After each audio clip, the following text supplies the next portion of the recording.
Hi there, this is Eshu. I'm the abbot here at Zenwest Buddhist Society.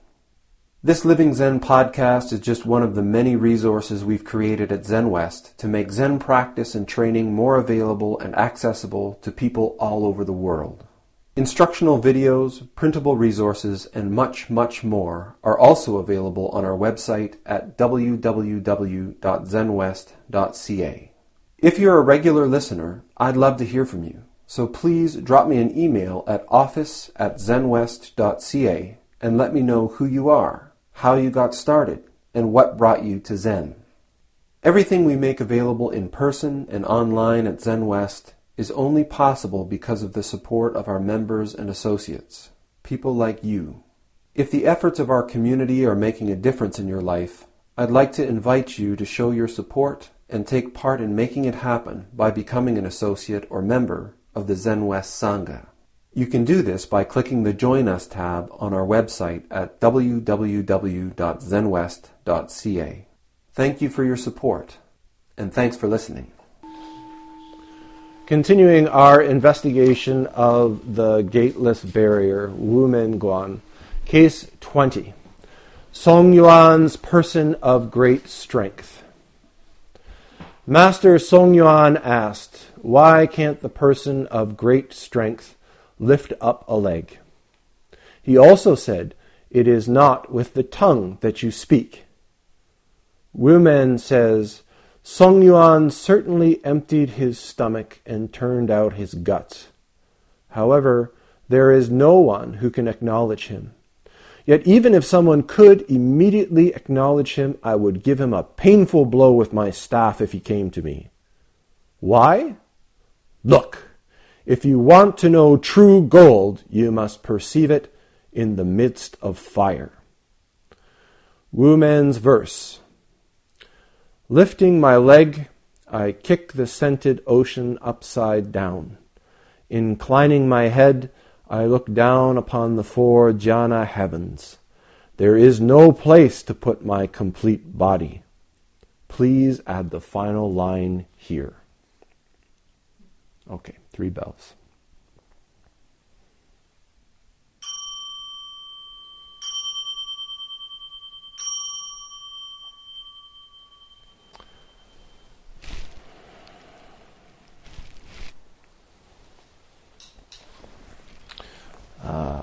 Person of great strength.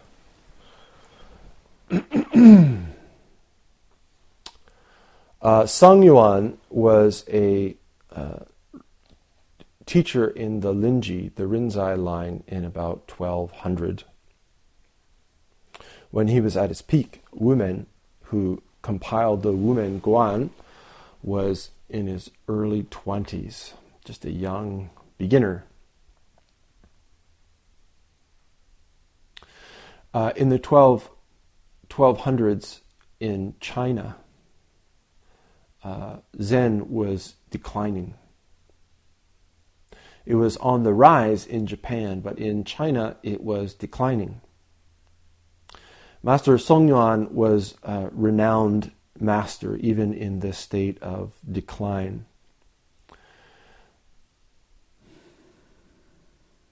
He is the great grandfather in the Dharma to Dai-O, who was a Japanese teacher who brought Zen into Japan. The lineage that we practice in Japanese in Japan is called Otokan, is a reference to the lineage, Otokan, and it refers to the 3 first teachers that brought this teaching from China into Japan. Dai-O, Dai-To, and Kanzan Eigen, Otokan. Dai-To is, we chant, Dai-To Kokushi, Dai-To, great lamp.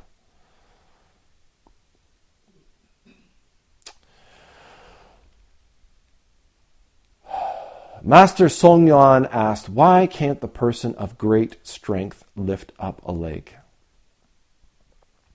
We have to, whenever we're looking at Zen cases, Zen koans, we have to remember always that we're looking at this from the perspective of the Zen school, from the perspective of Zen teaching.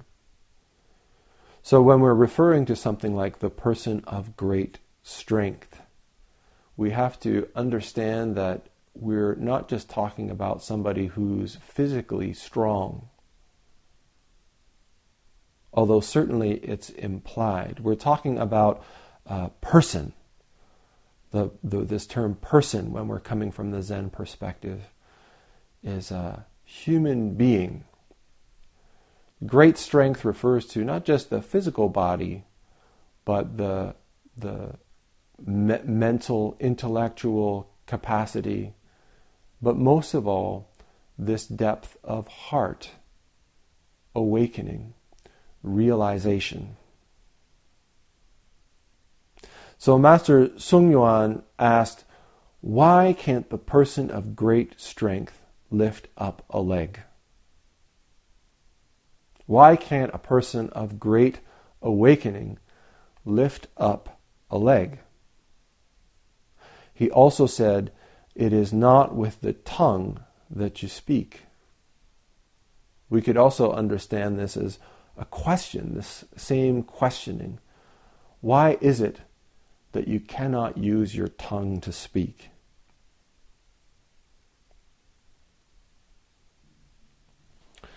I think many people come to Zen practice out of a state of confusion or in a state of difficulty, not knowing how to proceed, not knowing how to go about continuing their life, living their life, doing their job, making their relationships. All of us, at one time or another, I think, face this kind of problem, conundrum, difficulties. Zen teaching, Buddhism generally, is built upon this realization, this awareness that fundamentally already we are awake. Already we have as our capacity this infinite wisdom. And a wisdom, an awakening, a realization that is based on this simple fact, this simple realization that we are one, that we are intimately related to all things in this vast cosmos. Speaking of cosmos, I was just watching the Neil deGrasse Tyson recent sort of reboot of Cosmos, which was a program that originally had Carl Sagan in it. Carl Sagan described us as human beings as being made up of star stuff.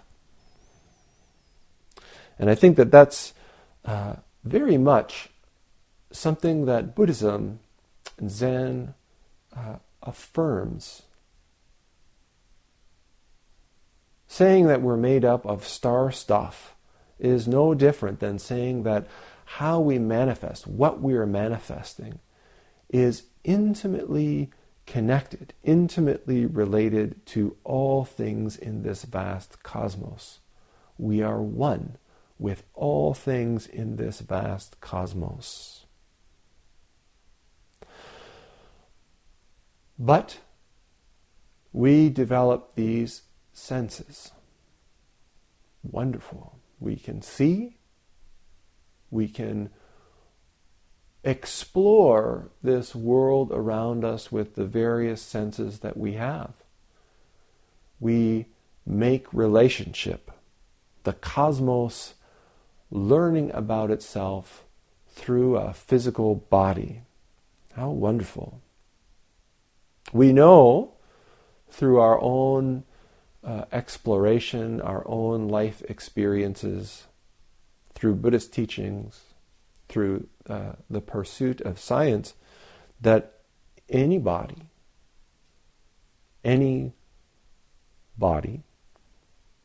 is something that is completely transient. constantly in motion and changing. They come to being as a conglomeration of motion and matter and innumerable variables. This body rises up and develops, and eventually it begins to break apart, dissolve. Where does it come from? Where does it go?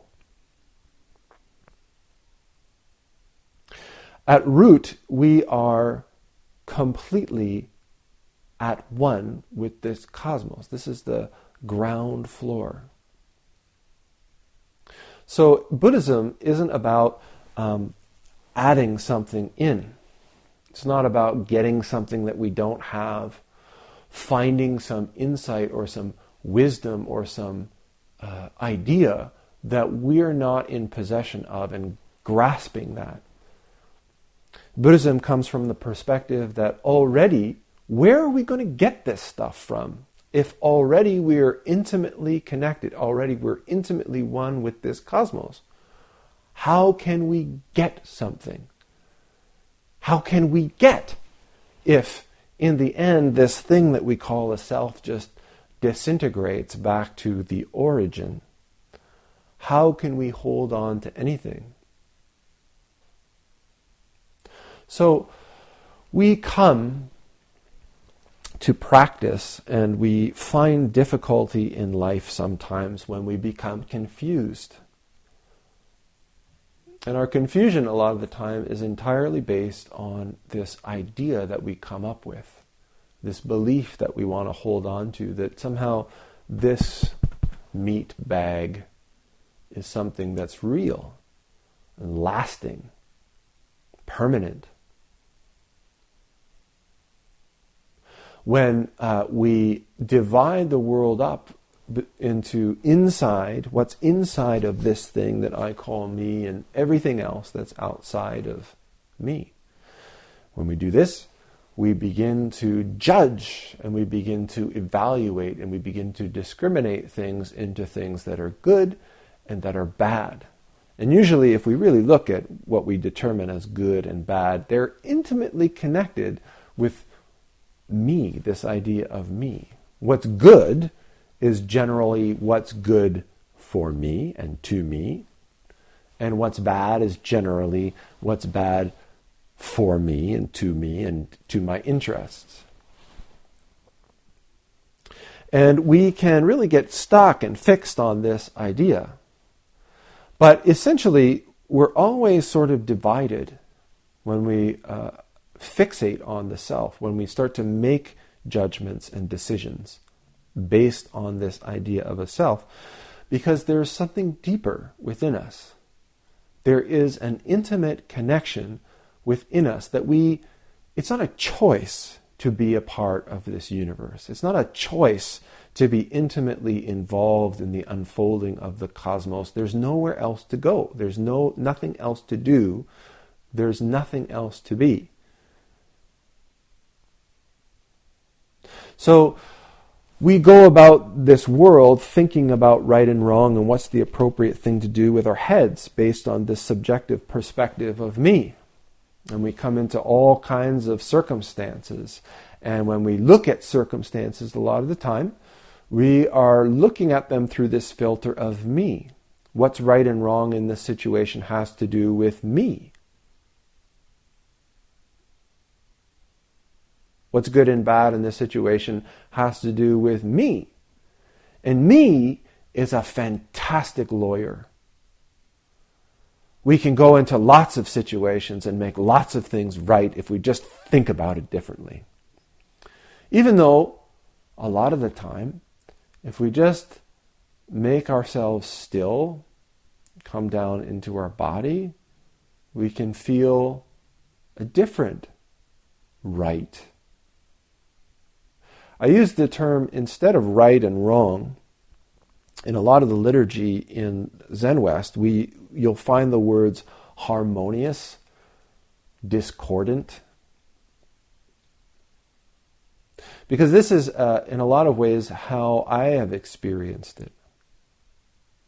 It's like through practice you attune your ear to the sound of the cosmos, the song of the cosmos. That's always playing, that's always unfolding. And we can always act in ways which are harmonious with the unfolding song of the cosmos. And we can behave in ways which are discordant. Most of the time when we're discordant, we're placing the subjective self up and above what we know, what we feel, the harmony of the cosmos in our guts.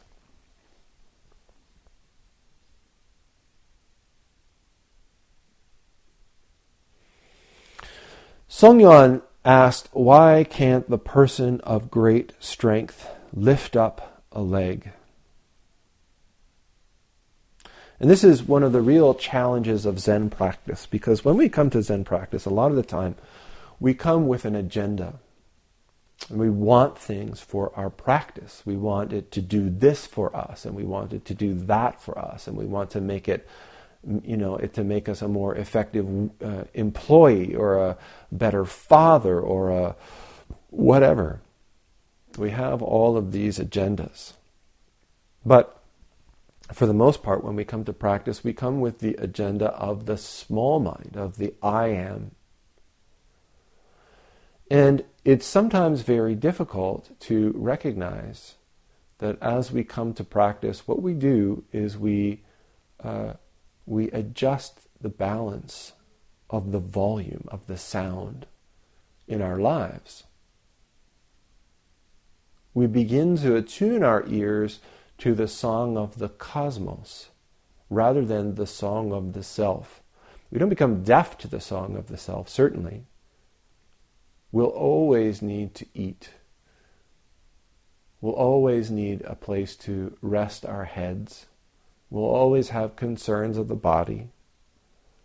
But it's not such a deluge, it's not such a cacophony anymore. We can begin to hear the song of the universe.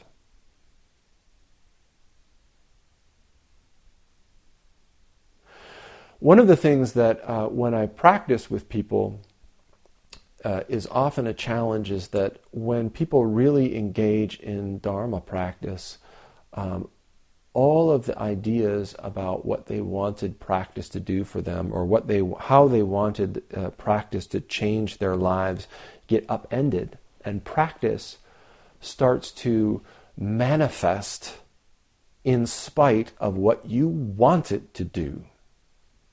This is the difficulty of practice, is that awakening, opening the Dharma eye, to use a metaphor, allows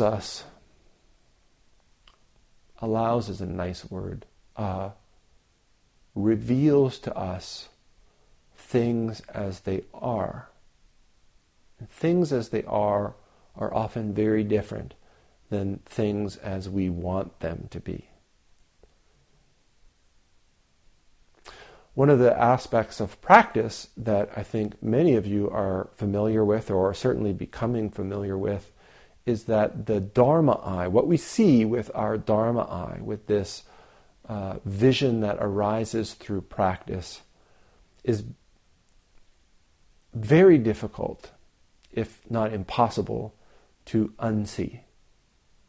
When we have realization about aspects of our life, ways that we relate, things that we do, habits that we have, there is an awareness that kind of locks on them.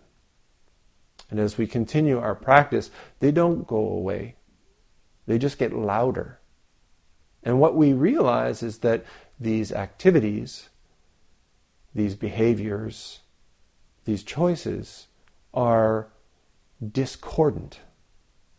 We hear them as a clang in our lives against the backdrop of the harmony of the cosmos. And at first, a lot of the time, we try to change the tempo or wriggle to try and make those two things fit together. But because the awareness has arisen, often it becomes exhausting, and we begin to realize that we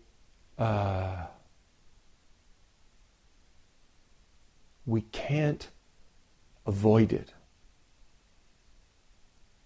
And there begins to be in our lives less choice in a way. We begin more and more to realize that awakening, being intimately involved with this cosmos, means functioning harmoniously.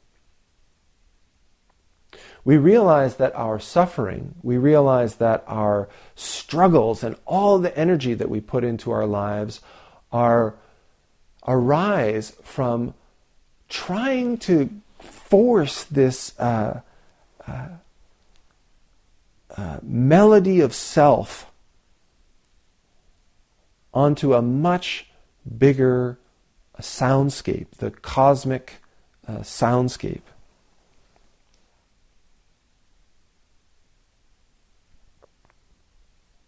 What we begin to realize as we continue to practice is that our ears, our bodies, are becoming more and more attuned to harmonious functioning. It starts in this formal practice. That's really what we're doing in this formal practice. It's not all about the little bits and bobs and bells and bows and all of that kind of stuff that we do. It's about developing an experiential understanding, an experiential felt knowing of what it is to be harmonious and how it feels when things are discordant. We can experience that in chanting. We can experience that in walking. We can experience that in just sitting. And it's not about doing it right, doing it wrong. This is the head talking. This is a matter of our heart and our guts, and we know. There are moments where we're sitting. All we're doing is sitting. We're sitting with our thoughts and our feelings. We're sitting in this place. And suddenly, the place and the thoughts and the feelings, all of it drops away, and there's just this activity of sitting. And for a moment, we have an experience of harmonious functioning as the activity of sitting. Sometimes there's chanting, and we're busy with what's the next syllable, and what the rhythm is so fast, and what's the note? And then there's a moment where all of this drops away, and there is just this activity of the universe making sound. And for a moment, we're immersed in harmonious functioning. For a moment, we become a person of great strength. So the question that Songyuan asked, why can't the person of great strength lift up a leg? When we're in this space, when we're manifesting this way, when we're completely unified, even in this body, even aware of this body, this person of great strength finds it very difficult to act on the self.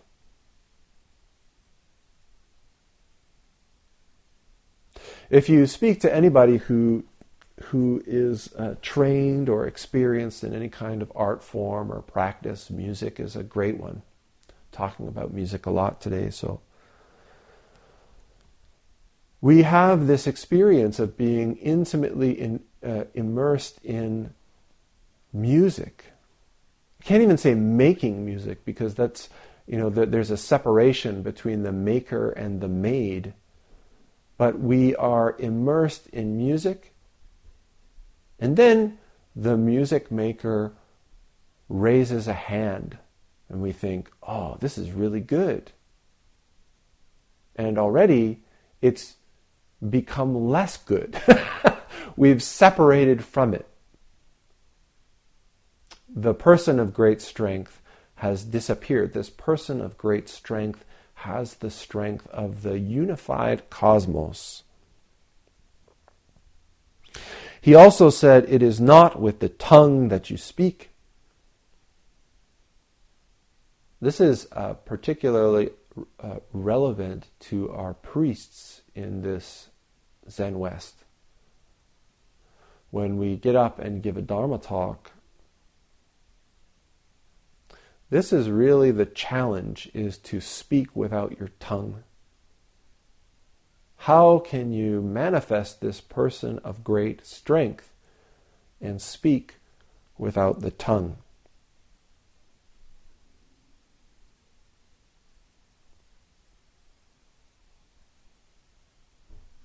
Each of us in practice, we have our selves. And I don't want people to get the mistaken idea that the idea is to just crush the self and have no self. Each of us comes to practice and has in this life experiences and relationships and upbringing, all that. Each of us comes to this rehearsal, this performance with an instrument. And it's our instrument. And you might want to play that instrument, but that's not your instrument. You have your instrument. And many of us are attached to our instrument. How it looks, the kind of finish that it's got, how many strings on it or whatever. And when we begin to play with the cosmic harmony, sometimes we're out of tune. And as our ear develops through practice, as we begin to become aware of the sound that we're making in the cosmos, we can notice that we're a little out of tune. Sometimes we're even attached to being out of tune. Maybe we say like, well, I like this new music. That's a joke for Matt. He didn't laugh. I like this being a little out of tune, a little off.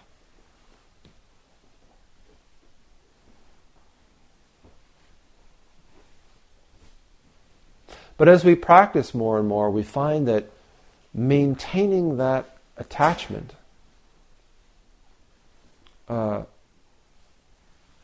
requires energy.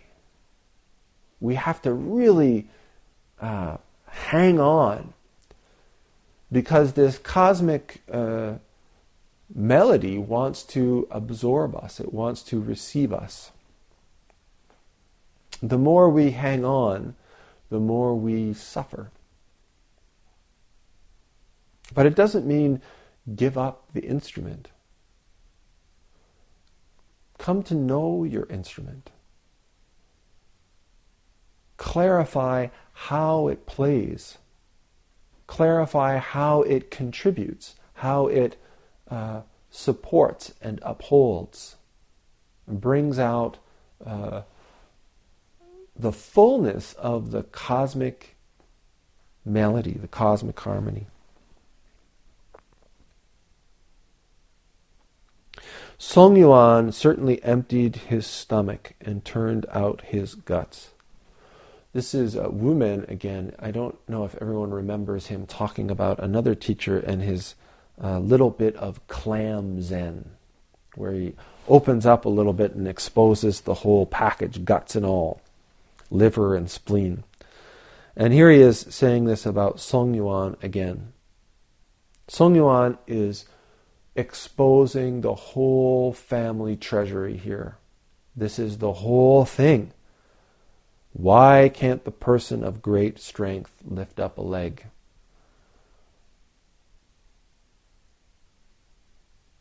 However, there is no one who can acknowledge him. This is a reference to the fact that in his lifetime, Songyuan never acknowledged a successor. Even though Wumen is saying this guy was just so clearly, so transparently expressing this Dharma, nobody could grasp him. And then he says, even if someone could immediately acknowledge him, even if someone could come up to the level of Songyuan, I would give him a painful blow with my staff if he came to me. Why?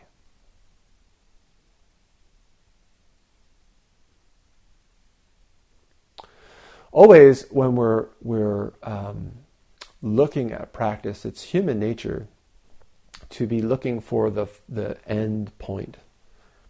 So when we hear about this, or we listen to Eshu talk about the cosmic harmony, we want to come to the place where we're in harmony with the cosmos. As if that's a place, as if that's a finish, and as if when we arrive, we'll certainly know it and be able to rest. But this melody is unceasing.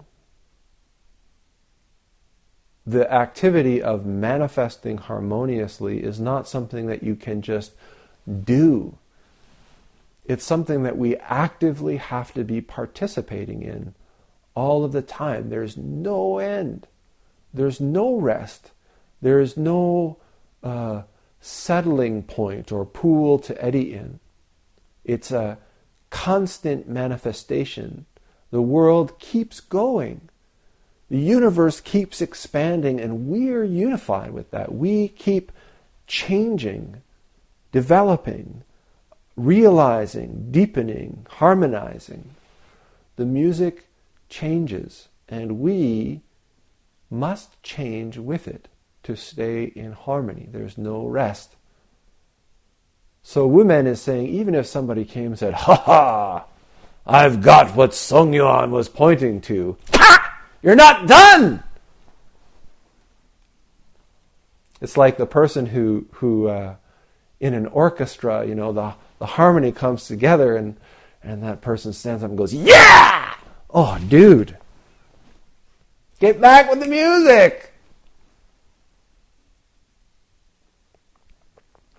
Wumen says, "Look, if you want to know true gold, you must perceive it in the midst of fire." It's in the heat of that manifestation where we can experience that. It's in the music, in the making of the music, where only we can know music. Know it with our bodies, know it with our hearts, not looking at it, not studying it, but being it. And in this place, whether we're making music, and I guess maybe I should say, this isn't all about making music. Music is just a metaphor.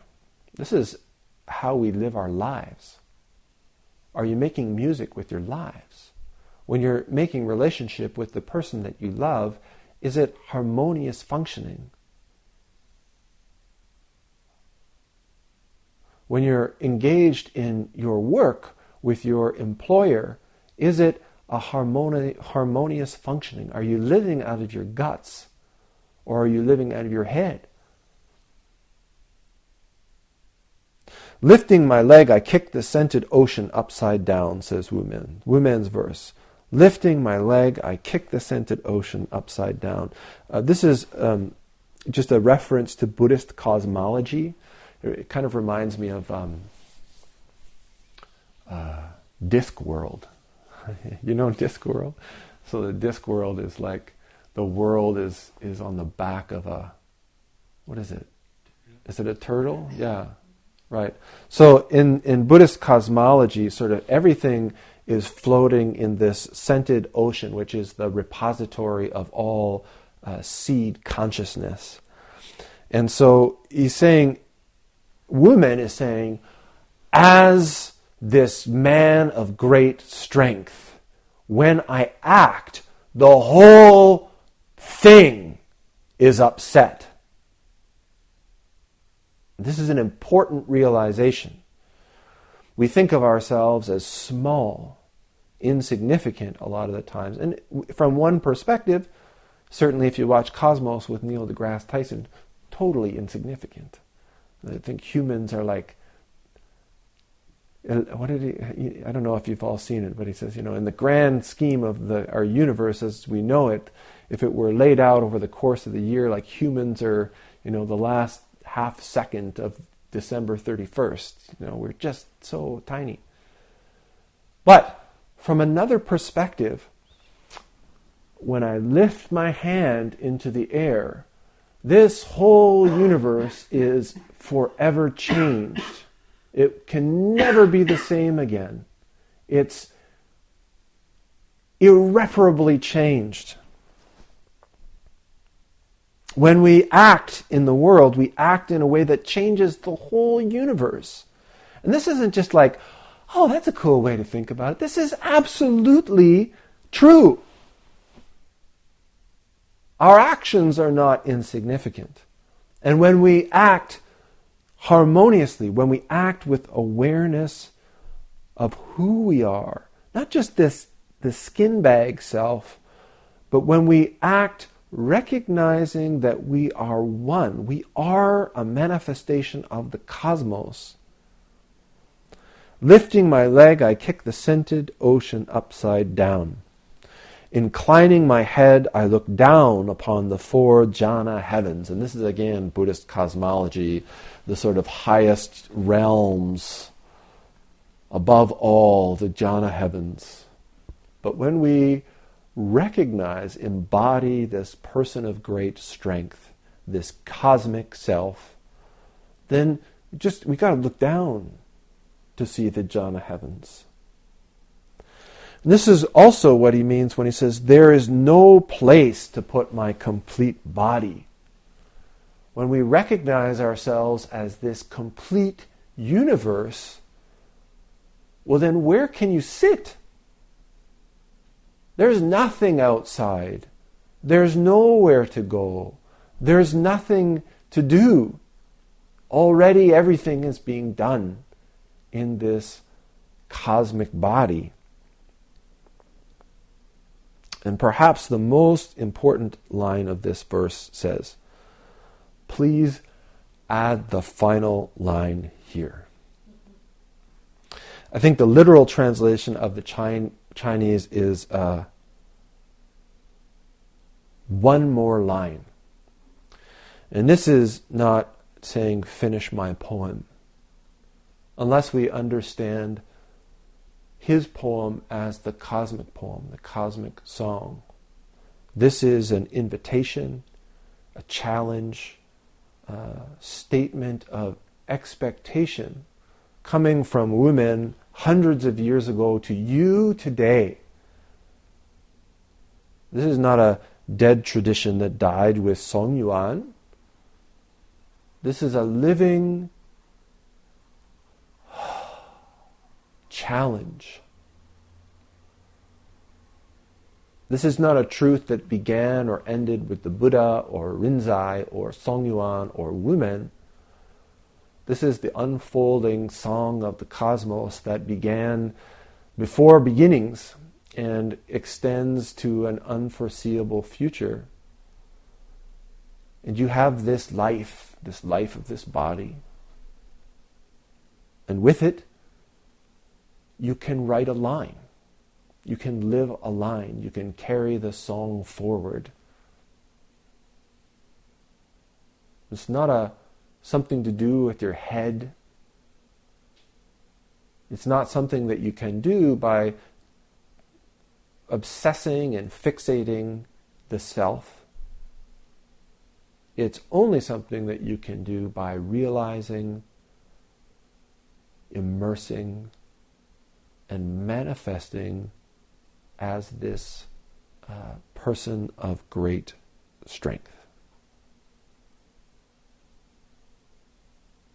Thanks for listening to the Living Zen podcast. If you follow Living Zen through iTunes, I would very much appreciate it if you would take a moment to let me know what you think about it by rating or reviewing the podcast, so that new listeners can also hear what you have to say. Thank you for your time and for your support.